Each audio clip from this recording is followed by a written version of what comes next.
오늘 설교 제목을 한번 따라해 주시기 바랍니다. 사명. 한 번 더. 사명. 단 한 번밖에 주어져 있지 않은 우리 인생을 후회 없이 그리고 보람되게 살기를 원하십니까? 저도 마찬가지고요. 그렇게 되기 위해서 다들 열심히 지금 달려오셨고 앞으로도 달려가실 텐데, 그러려면 세 가지가 해결돼야 됩니다. 그 세 가지가 무엇인지 한번 보실까요? 다 M자로 시작한다고 해서 3M이라고 붙일 수 있겠습니다. 첫 번째가 Master. 누가 나의 주인인가? 누가 나를 이 땅에 보내셨는가 하는 거죠. 내 인생은 나의 것, 이런 노래도 있습니다만은, 그러나 우리가 정신 차리고 보면 내가 태어나고 싶다고 해서 태어난 것도 아니고, 내가 한국 사람으로 나고 싶다고 해서 난 것도 아니고, 또 내가 지금 미국에 살고 싶다고 해서 원래부터 그렇게 된 것도 아니고, 누군가의 의도와 누군가의 계획에 의해서 내가 하필이면 이때에 이렇게 세상에 부모님을 통하여 오게 되었는데, Who is my master? 누가 도대체 나를 이 땅에 보내셨는가? 그 주인을 알아야 돼요. 종업원도 그 주인의 그 뜻을 알고 열심히 일해야 좋은 종업원이지, 자기만 열심히 하면서 주인도 몰라보고 그러면 누가 좋아하겠습니까? 아마 일 계속 못하고 쫓겨날 거예요. 마스터, 중요합니다. 두 번째로는 사명입니다. 미션. 주인이 왜 나를 이 땅에 보냈는가? 무엇 때문에 보냈는가? 그 목적을 우리가 알아야 되는 것입니다. 세 번째가 mate. 그 일을 내가 혼자 할 수 있는 것도 있지만 대부분의 일들은 내가 혼자 못해요. 자녀를 낳는 것도 혼자 못하고 자녀를 키우는 것도 혼자 못해요. 그래서 하나님께서 mate, 여러분에게 아내와 남편, 이 배우자를 보내주셨고, 또 가게에도 같이 일하시는 분들이 계셔야 가게가 돌아가는 것이고, 교회도 마찬가지, 이렇게 동역자들을 우리 주변에 붙여주신 것입니다. 자, 살면서 저 세 가지 문제가 잘 해결된 사람은 정말 행복한 사람이요, 축복받은 사람인 줄로 믿습니다. 오늘 이 중에서 두 번째 미션, 사명에 대해서 우리가 생각해 봅니다.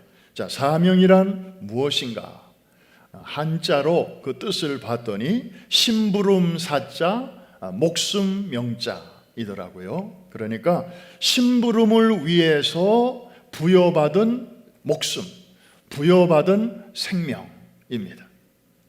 그래서 이 심부름을 잘 할 때 그 사람은 사명을 잘 감당하는 것이죠. 여보, 슈퍼에 가서 좀 밀가루 좀 사다 줘요. 저 칼국수 좀 사다 줘요. 가끔 이렇게 그러면 남편들이 이제 장 보러 가잖아요. 그러면 빨리 가서 그것 정확한 물건을 찾아서 사오면 그 훌륭한 사명자입니다. 아멘입니까? 그런데 슈퍼에 가가지고는 엄한 데 가가지고 이것저것 구경하고 엉뚱한 거 사오고 그리고 뭘 사오라고 그랬더라 잊어먹고 이러면 이거 아주 분통 터지는 것이죠. 그래서 심부름을 위해서 부여받은 생명이기 때문에 그 생명을 그 목적을 위해서 잘 써야 되는데, 이게 바로 사명입니다. 어떤 분이 사명을 이렇게 표현했어요. 내 영혼 깊은 곳에서 들려오는 진군의 나팔소리. 그래서 정말 이 사명감에 불타는 사람은요, 속에서부터 막 둥둥둥둥 큰 목소리가 막 들려요. 그러면 나도 모르게 발을 거기에 맞추게 되고, 나도 모르게 그냥 진짜 그 군인처럼, 병정처럼 그 일을 위해서 나아가게 됩니다. 또 어떤 분은 이렇게도 표현했어요. 아침마다 나를 침상에서 벌떡 일어나게 하는 힘이다. 이게 바로 사명이라는 것입니다. 여러분, 아침마다 나로 하여금 침상에서 벌떡 일어나게 하는 힘, 그 무엇인가가 여러분에게도 있다면 그게 바로 여러분에게 사명인 것입니다. 자, 행복론으로 널리 알려진 스위스의 철학자 칼 힐티는 이런 말을 했습니다. 인간에게 있어서 생애 최고의 날은 자기의 역사적 사명, 즉 마스터가 나를 어떤 목적에 쓰려고 이 땅에 보냈는지를 깨닫게 되는 날이다, 이렇게 말을 했습니다. 또 덴마크의 철학자 기에르케고르는 신학생 시절에, 이 사람이 신학교를 다녔어요. 일기장에다가 또 이렇게 썼습니다. 온 천하가 다 무너지더라도 내가 이것을 위해 살고 이것을 위해 죽을 수도 있는 것, 곧 나의 사명을 발견해야 한다. 여러분, 신구약 성경 참 두껍죠. 66권. 그런데 이것을 이렇게 이 한약을 곤다고 하나요? 이렇게 탕에다가 놓고 이거를 쫙 끓인 다음에 이거를 이렇게 선배 모시에다가 놓고 이걸 짤 때 그거를 짜고 또 짜면 두 가지 단어가 남습니다. 하나는 구원이고 다른 하나는 사명입니다. 한번 따라합시다. 구원, 사명. 성경의 내용이 바로 이 두 가지예요. 자, 구원은 이거는 하나님이 쓰시는 단어입니다. 하나님의 몫입니다. 죄인에게 베푸시는 하나님의 은혜, 이것이 바로 구원이라면, 사명은 인간의 몫입니다. 하나님으로부터 분에 넘치는 이런 은혜를 받은 인간이 하나님께 마땅히 해야 할 도리, 본분, 이것이 바로 사명입니다. 그래서 구원받은 성도에게는 누구나 무엇이 있다? 사명이 있는 것입니다. 저는 제가 사명이 있다는 걸 잘 모르겠습니다. 지금까지 모르고 살았습니다. 제 안에 사명이 있다는 무슨 증거가 있나요? 예, 가장 확실한 증거가 있습니다. 여러분이 아직 이 땅에서 숨쉬고 있다는 것, 이것이 가장 확실한 증거인 것입니다. 여러분, 아프리카 선교의 아버지라 일컬어지는 데이빗 리빙스턴이 있습니다. 이분은 평생 문명의 발길이 닿지 않은 아프리카 대륙을 여행을 하면서 그전에는 지도가 없었어요. 아프리카 지도가 없었어요. 근데 이분이 장장 29,000km, 29,000마일이네요. 그걸 여행하면서 지도를 만드는 거예요. 아프리카 지도를. 그야말로 발로 쓴 지도였습니다. 이 지도 덕분에 그 다음에 이제 후배 선교사님들이 아프리카 선교를 아주 수월하게 해낼 수가 있었죠. 그런데 이분이 그 지도를 만들기까지 그 과정이 얼마나 어려움이 많았겠습니까? 한 번은 이분이 정글에서 사자를 만났어요. 어깨를 물렸어요. 이 왼쪽 어깨를. 얼마나 심하게 물렸는지 저 그림이 이제 그것을 말해주는데요. 그리고 쓰러졌어요. 그리고 사자가 완전히 이 몸을 덮치고 있었어요. 그래서 주변에 있던 저 원주민들과 또 옆에 있던 사람들이 이제 저 사람은 끝났구나, 다 이렇게 생각을 했었어요. 그런데 이상하게 사자가 이렇게 이쪽을 물고만 또 가버렸어요. 피가 철철 나고 그래서 사람들이 이제 슬피 울었어요. 아유, 저렇게 끝나는구나. 그런데 그때 리빙스턴이 한 유명한 말이 있습니다. 울지 마라. 해야 할 사명이 아직 남아 있는 사람은 그 사명 다하기 전에는 하나님이 절대로 먼저 불러가지 아니하신다. 그 시간이 오기 전에는 절대로 죽지 않아. 그러니까 죽고 싶어도 죽어지지 않는다는 말입니다. 기적적으로 그 후에 이분이 치유가 됐어요. 물론 죽을 때까지 왼쪽 팔은 못 올렸다고 해요. 이 후유증 때문에.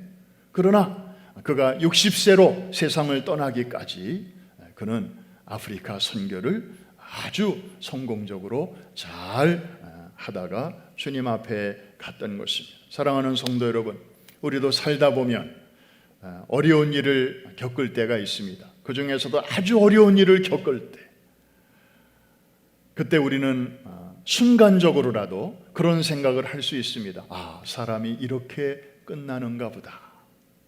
결국 여기가 나의 끝인가 보다. 그런데 여러분, 그런 순간이 혹 오더라도 오늘 저 사진을 기억하십시오. 그리고 그 리빙스턴 선교사가 했던 그 고백을 성령께서 여러분에게 기억나게 해 주시기를 기도합니다. 여러분을 향한 하나님의 뜻이 끝나기 전에는 한번 따라해 주시기 바랍니다. 끝난 게 아니다. 한 번 더, 끝난 게 아니다. 믿으시기를 바랍니다.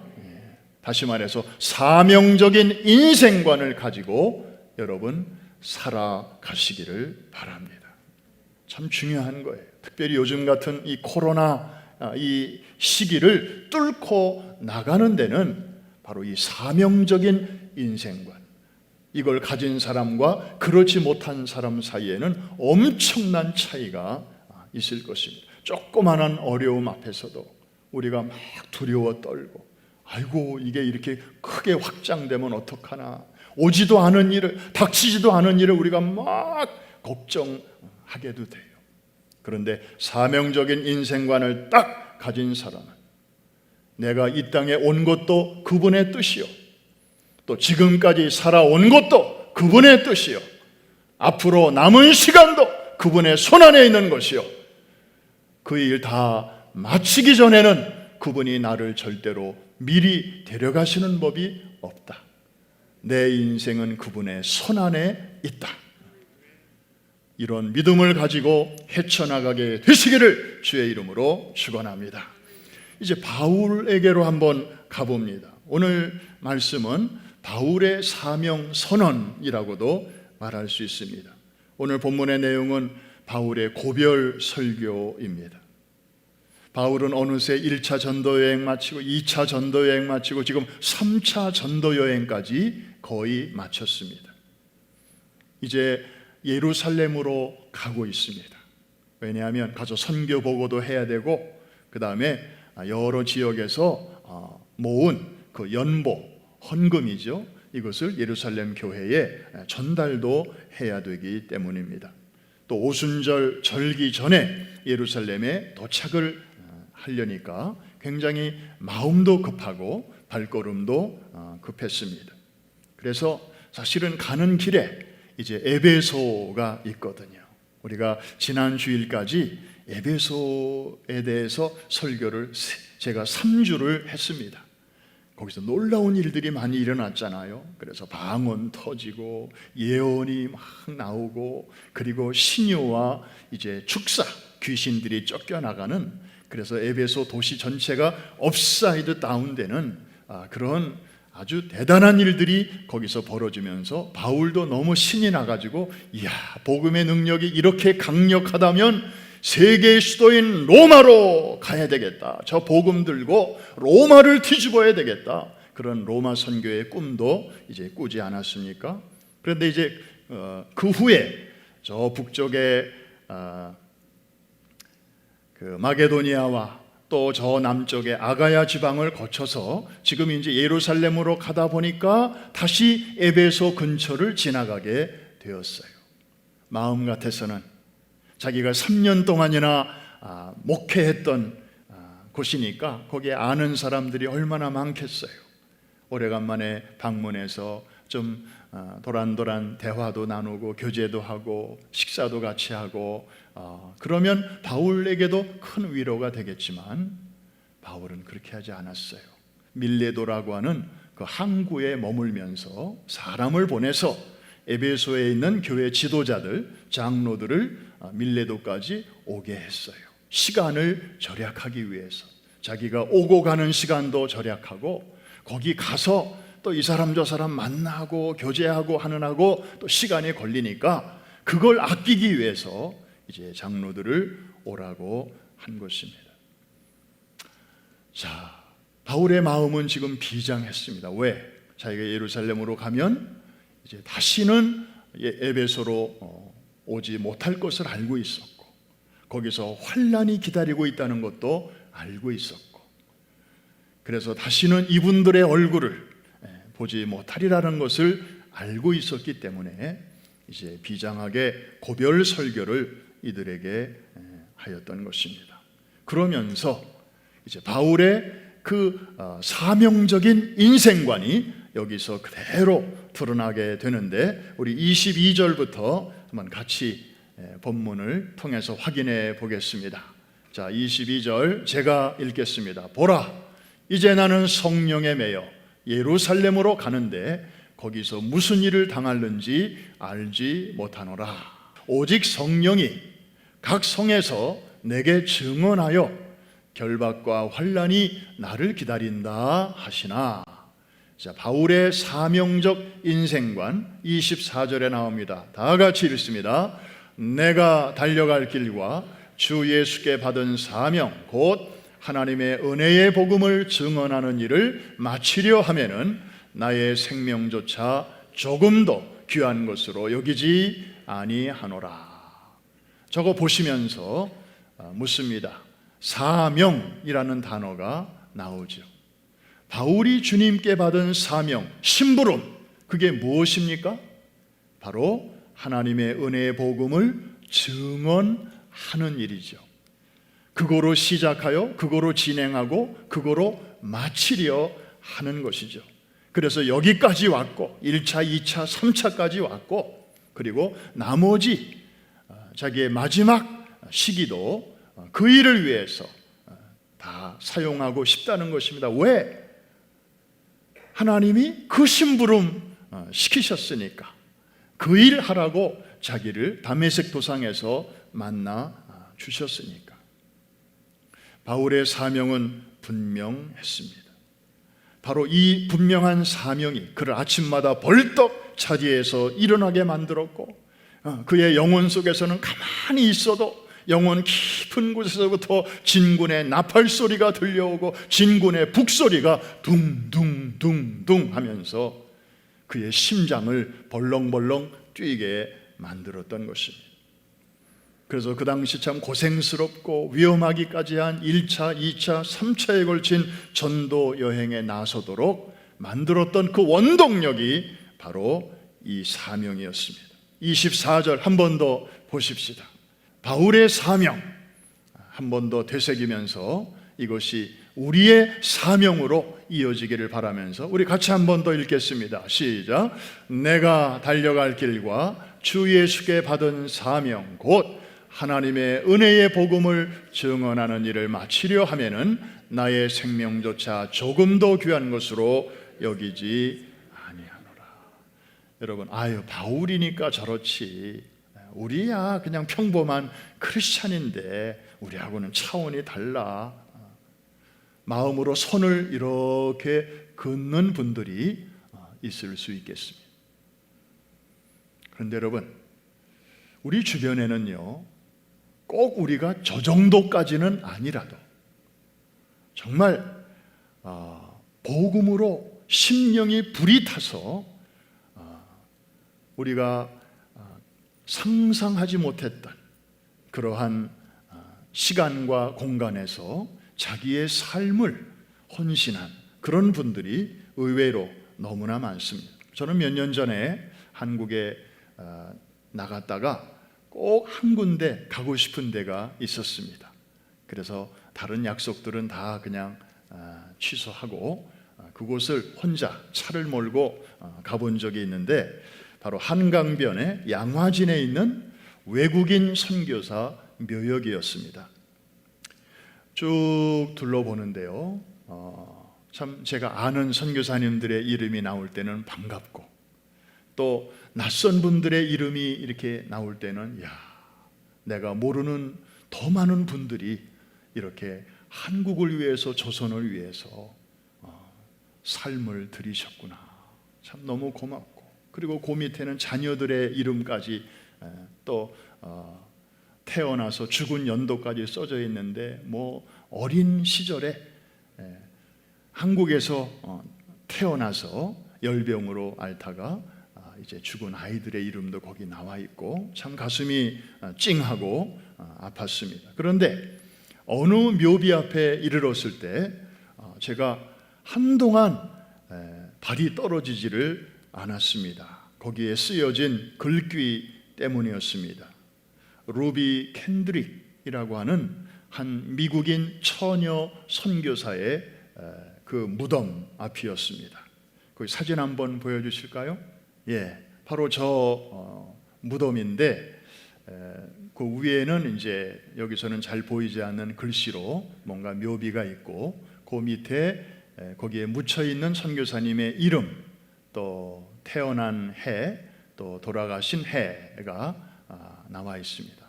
이분은 1907년, 그러니까 조선 말기죠. 25살의 꽃다운 나이에 이 조선의 선교사로 이제 오신 분입니다. 그러다가 1년이 채 안 돼서 이 풍토병에 걸려서 이제 세상을 떠나시고 주님 품에 안기신 분인데, 이분은 죽기 전에 자기 미국에 있는 부모님에게 쓴 편지, 또 자기를 파송한 미국의 그 선교단체 젊은 친구들에게 쓴 편지, 이런 거를 읽어보면 얼마나 이분이 조선을 사랑했는가를 알 수 있어요. 조선 사람들이 너무 선해요. 하나님을 닮은 사람들 같아요. 또 자기에게 성경을 배우기 위해서 십리길이나 걸어서 오는 아이들이 너무 예뻐요. 내가 혹시 이 질병으로 죽게 되거든 내 자리에 좀 우리 사랑하는 친구들, 선교 그 단체에 소속된 친구들이, 청년들이 좀 많이 와서 이 사람들을 좀 돌보아 주기를 바래요.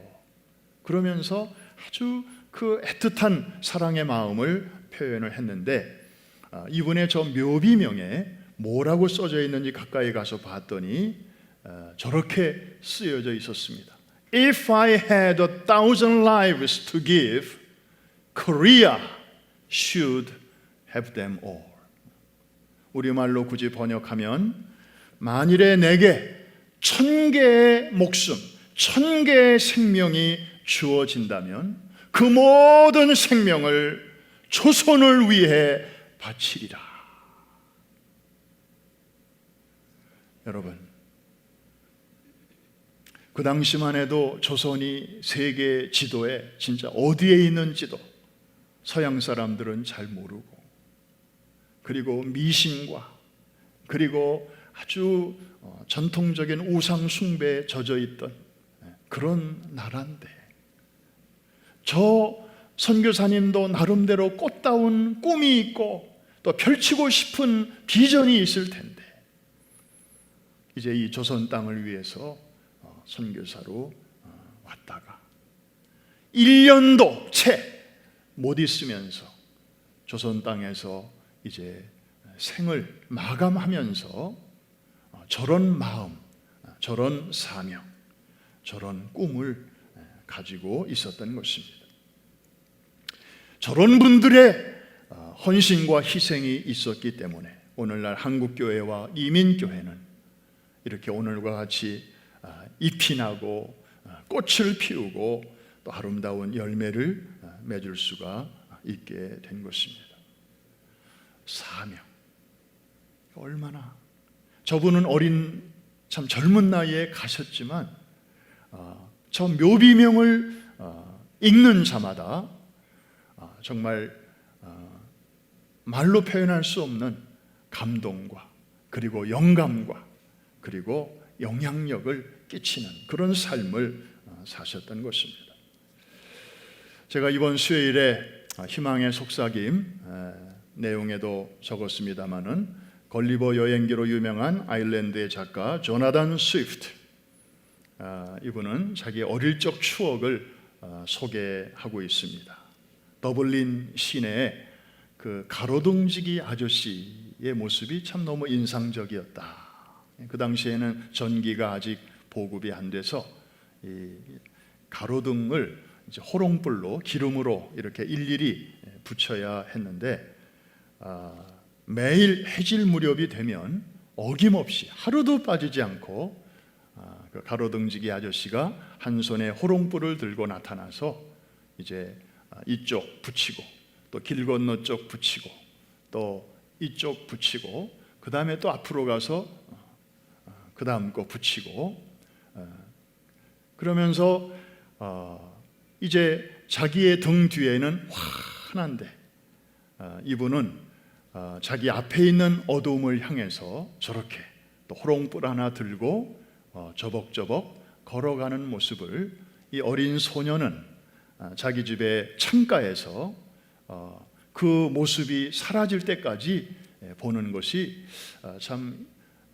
자기의 어린 시절의 추억 중에 하나였다.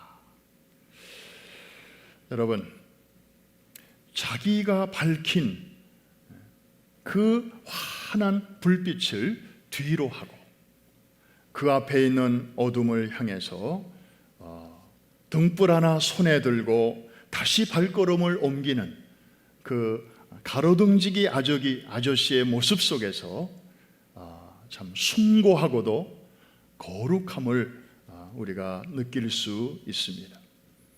어쩌면 그 모습 속에서 우리는 예수님의 모습을 봅니다. 예수님도 제1호 선교사로 이 땅에 오신 분 아닙니까? 사역 초기에 예수님께서 막 말씀도 전하시고 병자를 고치시고 귀신을 쫓아내시니까 동네에 소문이 퍼지면서 인산인해를 이루지 않았습니까? 어느 날 제자들이 예수님께 말씀합니다. 예수님, 바깥에 지금 사람들이 많이 와 있어요. Everybody is looking for you. 좀 나가보시죠. 만나주시죠. 예수님 인기 짱입니다. 그때 예수님께서 하신 말씀, 얘들아, 우리가 다른 마을로 가자. 우리가 거기서도 전도해야 되지 않니? 우리가 이 일을 위해서 왔잖아. 당신이 밝혀놓은 그 밝음 속에 머물지 아니하시고 주님은 또 다른 어둠을 향해서 나아가셨던 것입니다. 또 우리는 이 가로등지기 아저씨의 모습 속에서 사도 바울의 모습도 볼 수 있습니다.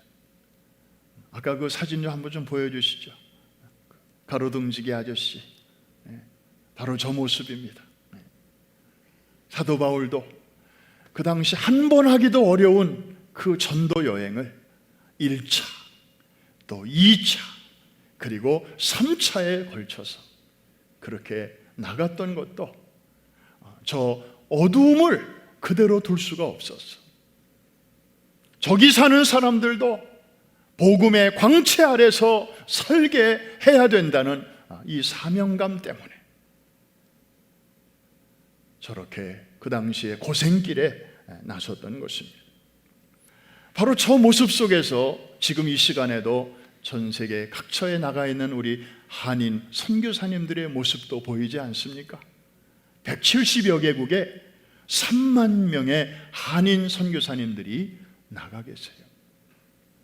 그분들도 사실 어렵지만 금년은 아마 더 어려우실 거예요. 왜냐하면 매년 이맘때면 각 교회 이 단기 선교팀들이 와가지고 성경학교도 열어주고 또 캠프도 하고 그러면서 정말 이렇게 힘을 돋아 주어야 할 때인데 이 코로나 때문에 금년에는 모든 단기 선교팀들이 이제 발걸음이 묶였고 온다고 하는 팀들이 다 취소하고 또 파송교회에서 파송단체에서 오는 재정 후원도 지금 아마 다들 어려우니까 많이 줄었을 거예요. 그런 가운데서도 선교사님들은 우리가 여기 왜 왔는가? 우리가 여기 왜 왔는가? 이들을 위하여 오지 않았는가? 비록 지원군이 없어도 또 후원이 끊겨도 이분들은 그 앞에 있는 어둠을 향해서 또 나가야 하는 참 그런 수많은 우리 선교사님들의 모습이 저분 속에서 보입니다. 그러나 여러분, 사실은 저 가로등지기의 모습 속에서 우리의 모습도 보여야 하지 않나요? 우리가 저런 영성을 가지고 살아가야 하지 않겠습니까? 특별히 우리 프라미스 교회는 매년 여름마다 참 바쁩니다.